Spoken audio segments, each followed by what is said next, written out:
Buenas tardes, chicos.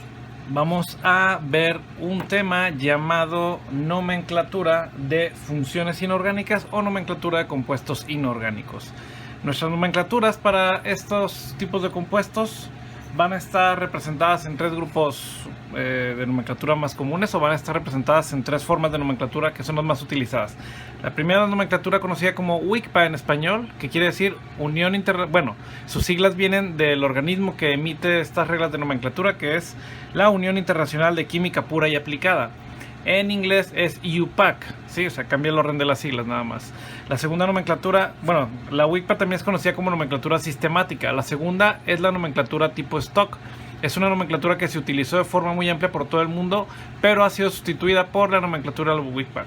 Y por último tenemos a la nomenclatura tradicional. Estas tres formas de nombrar vamos a revisarlas poco a poco.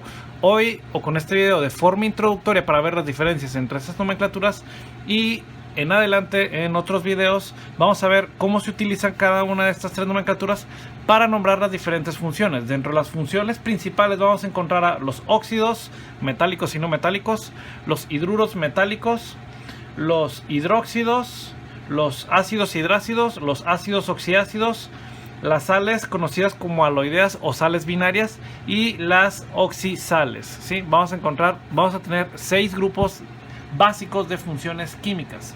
Empezamos. La nomenclatura de la UICPA, también conocida como sistemática, es también a veces reconocida como la nomenclatura de los prefijos, ¿sí? Nomenclatura de los prefijos. ¿Por qué de los prefijos? Porque utiliza prefijos numerales. Prefijos numerales. ¿Y cuáles son los prefijos numerales? Los que utilizamos en matemáticas. Por ejemplo, el prefijo mono, que hace referencia al número 1. El prefijo di, que también puede ser sustituido por bi. Di o bi son lo mismo y son para el número 2. Luego tenemos el prefijo tri, cuando nos referimos a 3. Tetra, cuando nos referimos a 4. Penta, para referirnos a 5. Hexa para 6. Y hepta para 7. Seguimos con octa, nona y deca, o sea, seguiríamos así. Pero estos son los prefijos numerales que vamos a utilizar. La nomenclatura UICPA utiliza los prefijos para indicar el número de átomos que hay de un elemento en una fórmula química de un compuesto. Si ponemos de ejemplo compuestos como el CO2, vamos a tomar nuestro primer ejemplo, CO2, un compuesto demasiado conocido por todos, podemos observar que tiene 2 átomos de oxígeno en la fórmula y tiene solamente un átomo de carbono en la fórmula. ¿Por qué decimos que tiene un átomo? Si no hay subíndices en la fórmula, quiere decir que tenemos una especie de un 1 imaginario, ¿sí? Vamos a decir que aquí hay un 1, ¿sí? Un carbono y 2 oxígenos, eso es lo que tenemos.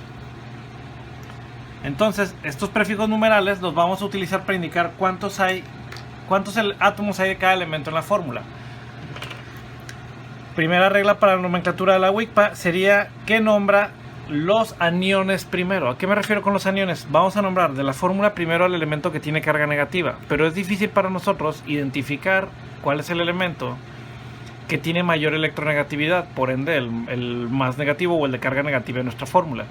Una forma sencilla de identificar es, en las fórmulas químicas siempre escribimos del lado derecho al elemento más electronegativo o a nuestro anión, por ende al elemento que tiene carga negativa. Entonces el oxígeno sería nuestra carga negativa y el carbono las cargas positivas. Para resumirlo o para dejarlo de una forma más sencilla, en la nomenclatura UICPA, igual que en las otras 2 nomenclaturas, se nombran los elementos de derecha a izquierda. Es decir, primero vamos a nombrar el oxígeno y luego al carbono. Pero otra regla es que no vamos a nombrar al elemento que está al principio. No vamos a nombrar al oxígeno. Vamos a nombrar la función del elemento negativo, en este caso la función del oxígeno. No voy a decir dioxígeno, sino voy a decir dióxido de carbono. Es decir, tengo 2 oxígenos Cambio la palabra o el nombre del elemento por su función. ¿Cuántos tengo? 2. ¿Cuál es el prefijo numeral de 2? Di o bi. Entonces yo voy a empezar con dióxido, ¿sí? 2 oxígenos. Dióxido de... ¿Cuántos carbonos hay? 1. Yo debería decir de monocarbono, ¿verdad? Dióxido de monocarbono. Pero ahí viene una segunda regla. Una tercera regla. La primera regla es nombrar de derecha a izquierda. La segunda es nombro la función y no el elemento. Y la tercera regla es el prefijo mono solamente se va a utilizar en los elementos negativos. Es decir, solamente para el oxígeno y no en el carbono. Yo no puedo decir dióxido de monocarbono, ¿sí?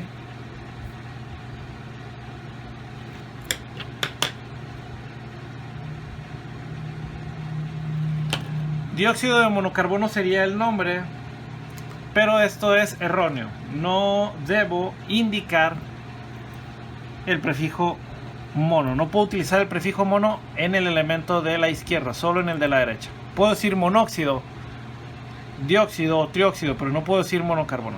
Entonces nuestro nombre es dióxido de carbono. Así de sencillo. Esta es la nomenclatura WICPA que vamos a utilizar para cualquier tipo de compuesto, ¿sí? Siempre de derecha a izquierda con prefijos numerales que indiquen el número de átomos que hay de cada elemento en la fórmula. Y eso sería todo para la nomenclatura WICPA.